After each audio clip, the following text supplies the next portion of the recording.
우리 4장 11절부터 21절까지의 말씀 우리가 나눈다고 했는데요.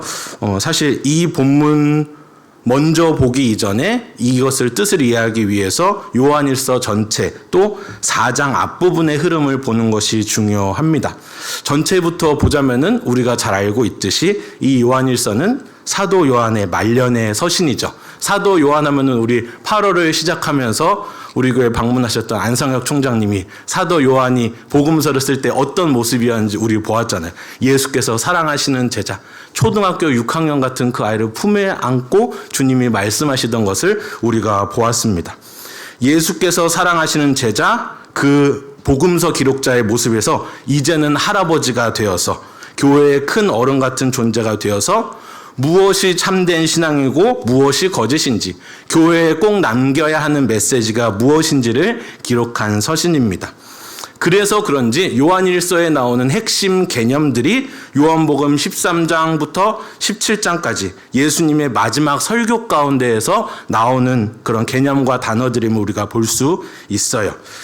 그리고 요한일서의 핵심 단어는 사랑과 의와 빛, 순서대로 하겠습니다. 빛과 의와 사랑입니다. 1장부터 보면요, 선언하지 않습니까? 사랑하는 자들아 이야기하며 하나님은 빛이신데 진리와 거짓을 구별하는 유일한 방편, 빛 되신 주님께서 빛이실 때에 빛되는 것과 어둠이 되는 것이 구별이 납니다. 그리고 빛 다음에는 의였습니다. 의. 2장 1절입니다. 누가 죄를 범하여도 아버지 앞에서 우리에게 대언자가 있으니 곧 의로우신 예수 그리스도라. 의로우신 그분께서만 죄인을 용서하실 수가 있습니다. 의로우신 그분께서만 우리와 죄가 단절될 수 있도록 이를 행하실 수가 있는 분이십니다. 그리고 마지막으로 사랑. 3장과 4장에서 하나님은 사랑이시라라는 사랑의 사도 요한의 말씀이 전파가 되는 것이죠. 신앙의 절정을 사랑으로 이끌어 갑니다. 근데 우리가 성경을 보면서 사랑이라는 것을 이야기할 때 한 부분만 보곤 합니다. 우리가 아는 사랑.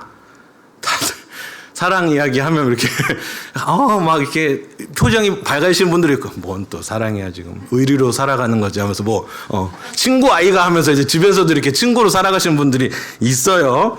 자, 우리가 말하는 흔히 알고 있는 그런 사랑은 포근한 사랑, 감정이 막 동요하는 그러한 사랑을 이야기하고, 세상에 말하는 어떤 단어적, 문자적인 사랑도 그런 감정에만 치우쳐져 있습니다.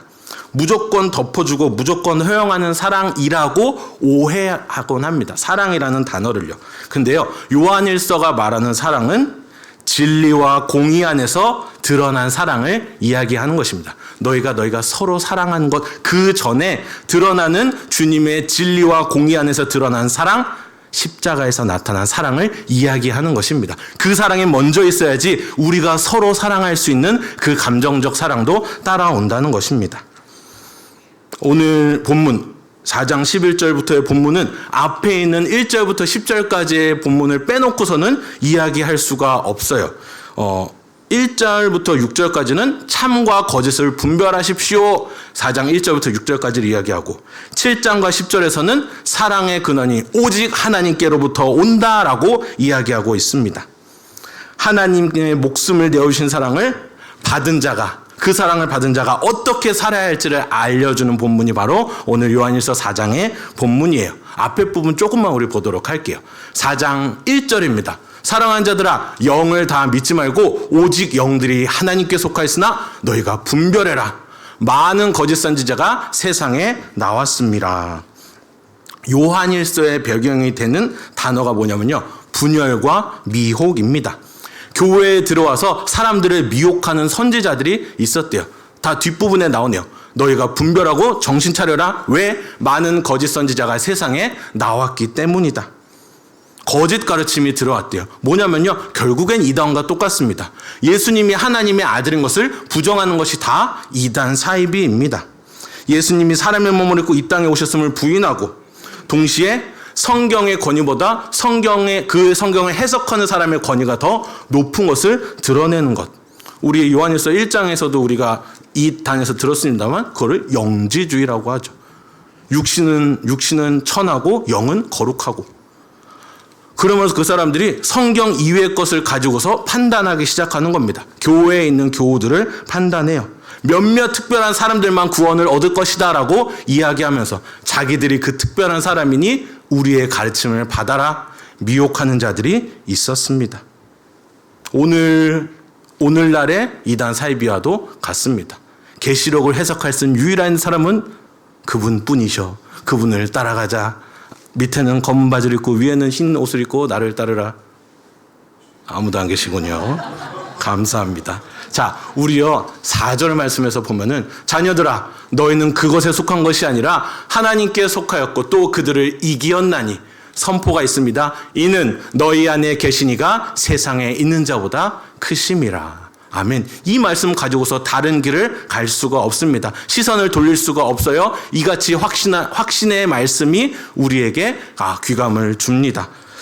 예수께서 참 사람이 되지 않으셨다면 우리의 죄를 지실 수도 없고 십자가 죽음도 의미가 없습니다.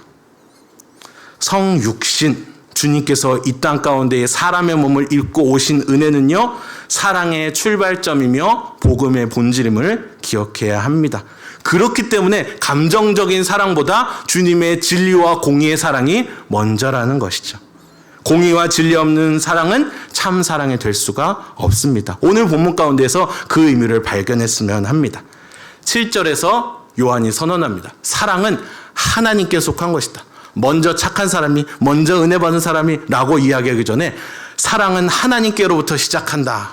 사랑하는 자마다 하나님으로부터 나서 하나님을 안다. 8절 곧 이는 하나님은 사랑 그 자체이시다라고 말합니다. 요한이 말하는 사랑은 9절과 10절을 정점을 이루죠. 하나님이 자기의 독생자를 세상에 보내심은 그로 말미암아 우리를 살리려 함이라. 믿으십니까? 아멘. 10절입니다. 우리가 하나님을 사랑한 것이 아니요 하나님이 우리를 사랑하사 우리의 죄를 속하기 위하여 화목 제물로 축제의 제물로 그 아들을 우리에게 보내셨습니다. 아멘. 사랑의 절정은요 결혼, 출산이 아니라 사랑의 절정은 십자가임을 사랑의 사도인 요한은 이야기해주고 있네요. 하나님은요 죄를 반드시 짚고 넘어가십니다. 눈 감아주시지 않으세요. 죄의 삭슨 사망이라 우리가 로마서에서 확인하였습니다. 공의. 반드시 하나님이 짚고 넘어가시고 죄에 대한 그 결과를 물으시는 것. 우리가 죽도록 내버려 두지 않으시고 우리를 버리지 않으시고 그 공의를 자기 아들을 내어주심으로 그의 아들 안에서 이루신 것을 우리는 믿습니다. 그래야 해서 우리에게는 하늘나라가 예비되어 있고 그리스도와의 연합이 우리에게 예비되어 있는 것이죠.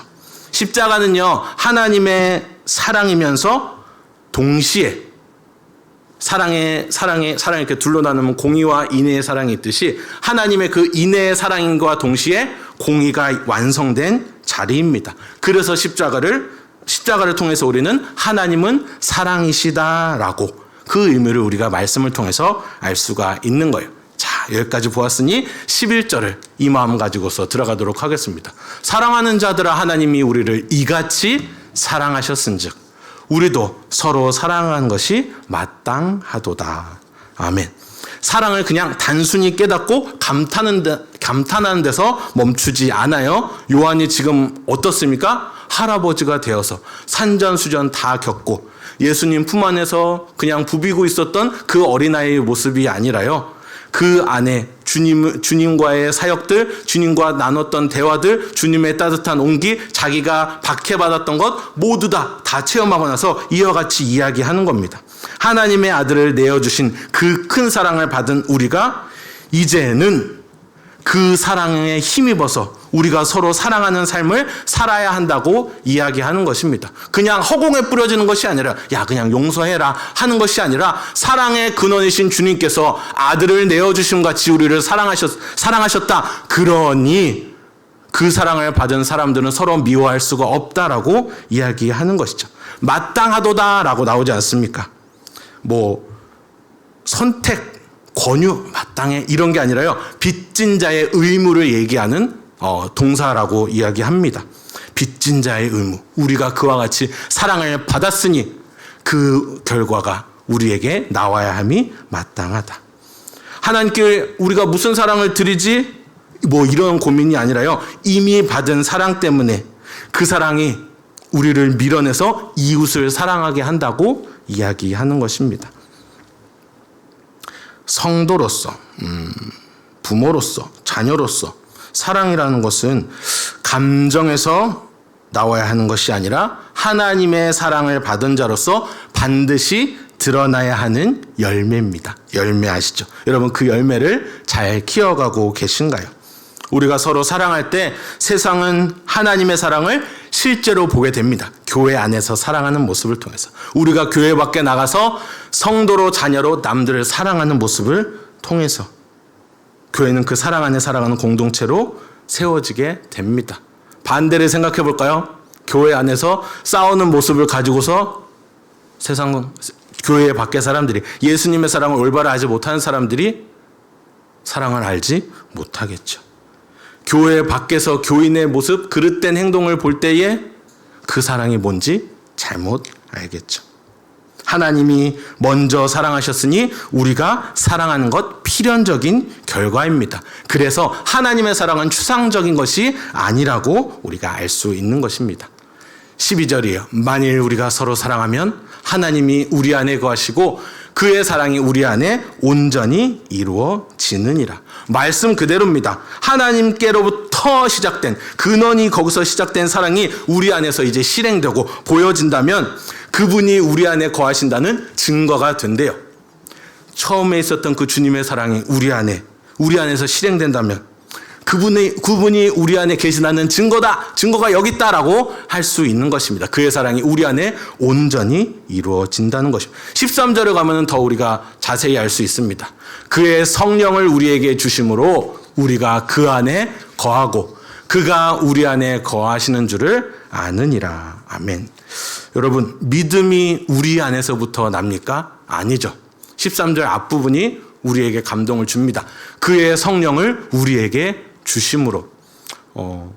또 더 나아가서 생각하면 성경을 왜곡하자는 게 아니라 더 나아가서 우리의 믿음도 주님께서 우리에게 주심으로, 선물로 주심으로 말미암아 어떻게 됩니까? 성령님으로 말미암아 우리 가슴에 예수 그리스도를 자리하게 하실 수 있고 말씀이 심기게 할 수 있고 그리고 우리가 그 안에 거하게 되며 그가 우리 안에 거하시는 줄을 아느니라. 아멘. 여러분, 요한복음 이걸 암송하실 수 있는 분들이 몇 분 계신 것 같은데 이게 유치부 8월달 암송 구절입니다. 줄줄줄줄 외워요. 지금 못하셔도 유치부 애들 줄줄줄줄 합니다.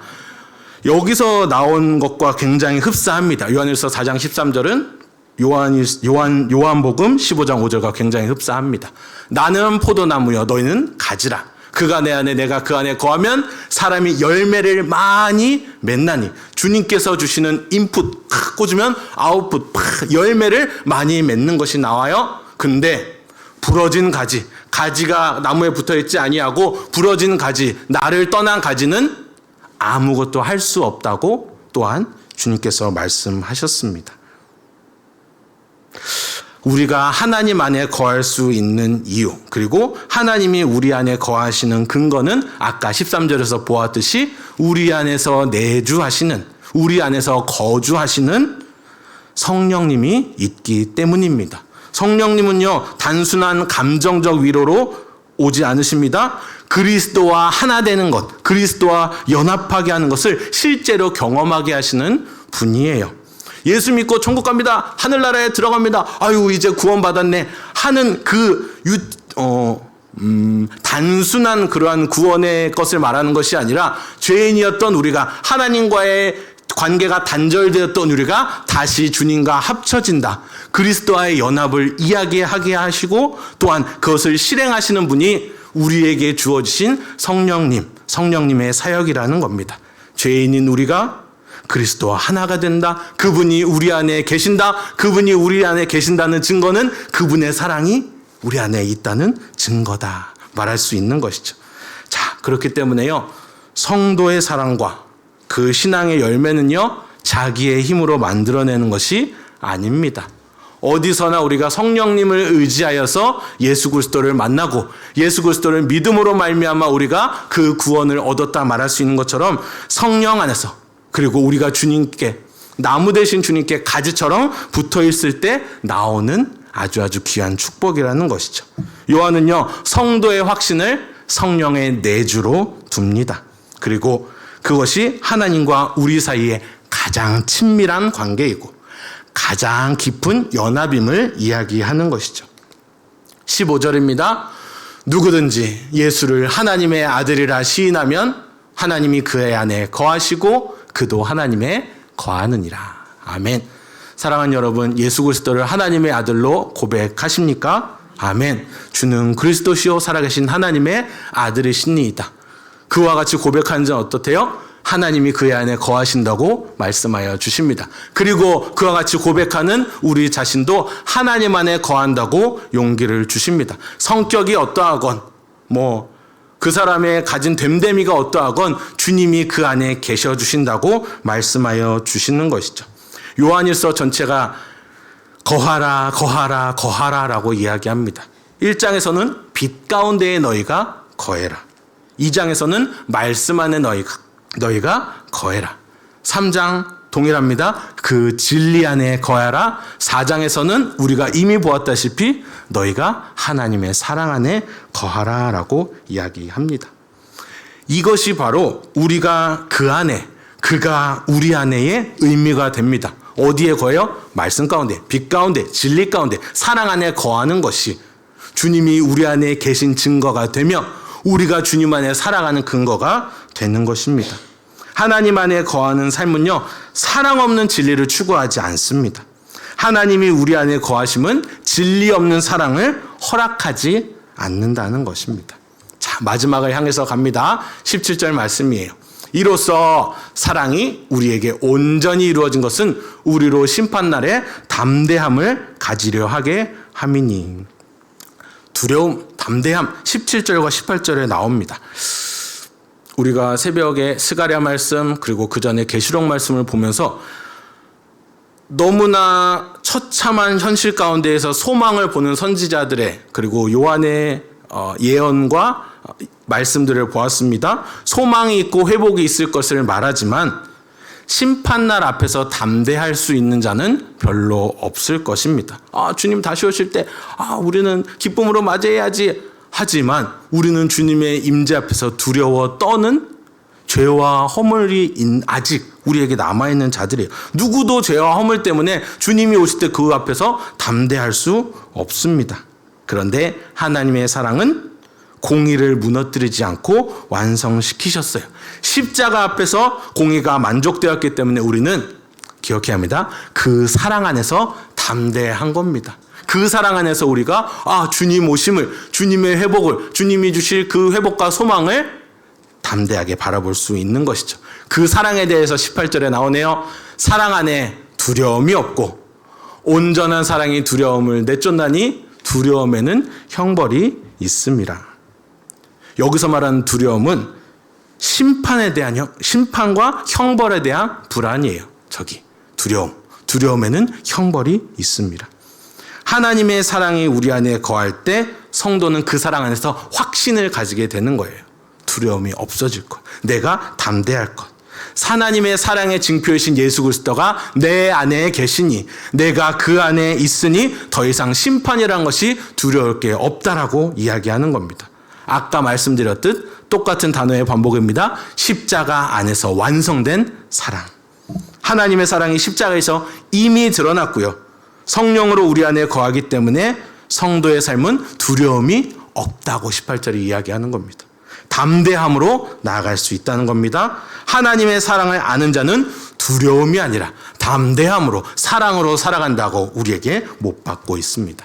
자, 이제 실천입니다. 19절이에요. 그가 사랑함은 그가 먼저 우리를 사랑하셨습니다. 사랑에 대한 거 우리가 노력하고 먼저 다가가고 우리가 막 갈망하면서 얻어낸 그러한 사랑이 아니라 그분이 먼저 우리를 택하여 주시고 사랑하여 주시고 구원의 수요 가운데 들어가게 하신 하나님의 은혜가 있습니다. 19절이 그와 같고요. 20절 실천입니다. 누구든지 하나님을 사랑하노라 하고 그 형제를 미워하면 이는 거짓말하는 자니. 더 갈게요. 마지막 절까지 21절. 우리가 이 계명을 주의 말씀을 주님께 받았나니 하나님을 사랑하는 자는 또한 그 형제를 사랑할지니라. 아멘. 어떤 더 해설이 필요할까요? 어떤 문장이 더 필요할까요? 나 하나님 믿어요. 근데 전마는 마음에 안 들어요.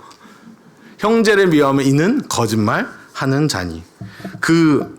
나의 고백과 나의 삶이 반대가 되는 경우가 종종 있지 않습니까? 제일 많이 들었어요. 청년들, 그리고 직장생활 초년 시절에 제 친구들. 나 회식 가서 그게 제일 힘들어. 뭐가 그렇게 힘든데? 술을 거부하는 게 힘들어. 왜 힘들어? 아니, 부장님이 야 나도 교회 다녀 하면서 마시라고. 반대가 되어버린 일상. 하나님을 사랑하노라 하고 다른 것을 사랑한다고 하면 이는 거짓말하는 자니. 사랑만 그런 게 아니라요. 우리의 삶 가운데에서도 하나님을 사랑하노라 하고서 말씀대로 행하지 않으면 우리는 다 거짓말하는 자가 돼버린다는 겁니다. 또 형제를 향한 사랑이 없는 우리가 이야기하는 하나님 사랑은 거짓이라고 이야기할 수 있습니다. 하나님 안에 거하고 그분이 우리 안에 거하신다면 포도나무이신 예수 그리스도께 우리가 부러진 가지로서 테이프로 붙여져 있는 게 아니라 우리가 붙어 있어서 영양분이 다 흘러가는 그러한 우리가 가지라면은 형제를 향한 사랑의 열매가 나타나야 한다는 것이죠. 삶 가운데에서도요. 말씀과 삶이 일치하는 주님이 가장 기뻐하시는 우리의 삶이 드러나게 되는 것입니다. 사랑하는 이음교회 형제, 자매 여러분, 요한일서 4장 보니까 단순히 그냥 감정에 그치지 않죠. 덮어놓는 사랑에 그치지 않죠. 사랑은 허다한 것을 다 덮는다면서요. 근데 사랑의 근원은 우리가 가장 믿고 신뢰하고 우리를 살리신 하나님께 있었습니다. 하나님의 그 사랑의 증거가 예수 그리스도의 십자가로 드러났습니다. 공의와 사랑이 십자가 안에서 만난 그 구원 역사적인 사랑의 말씀을 전하고 있는 겁니다. 사랑의 근거는 하나님 자신이 되어주십니다. 그리고 그 사랑은 십자가에서 공의를 만족시키셨습니다. 죄에 대한 것을 이번만 용서해 줄게 하고 넘어가신 게 아니라 죄의 삭은 사망, 그 사망을 주님이 짚고 넘어가셨다고요. 우리가 죽어야 하는 그 자리를 하나님 자신이신 예수 그리스도께서 그 죽음을 감당하시고 그 공의를 만족시키셨다는 것입니다. 그 사랑이 우리 안에 있기에 내 성격도 내 어떤 가치관도 내 행동들도 다 모난 것이지만 그 사랑의 근원이 있기에 우리가 남들을 사랑할 수가 있는 것입니다. 삶 속에서 형제를 사랑함으로 플러스 자매를 사랑함으로 나타난다는 겁니다. 그 사랑은 심판의 날에도 우리를 담대하게 하는 주님의 사랑이라는 겁니다. 그래서 우리는 이렇게 기도했으면 좋겠어요. 주님, 그저 감정적인 사랑만 말하는 우리의 모습이 아니라 공의를 만족시키신 십자가의 사랑을 먼저 알게 하여 주시옵소서. 사랑이 그곳부터 시작되었사오니 사랑의 근원 되신 하나님 내 안에 거하여 주시고 나도 주님 안에 거하겠습니다. 주님 안에 거하는 그리고 말씀과 삶이 항상 일치되어서 나아가는 그 사랑을 진짜 잘 아는 우리 모두가 되게 하여 주시옵소서. 이 고백으로 나아가는 저와 여러분 됐으면 좋겠습니다.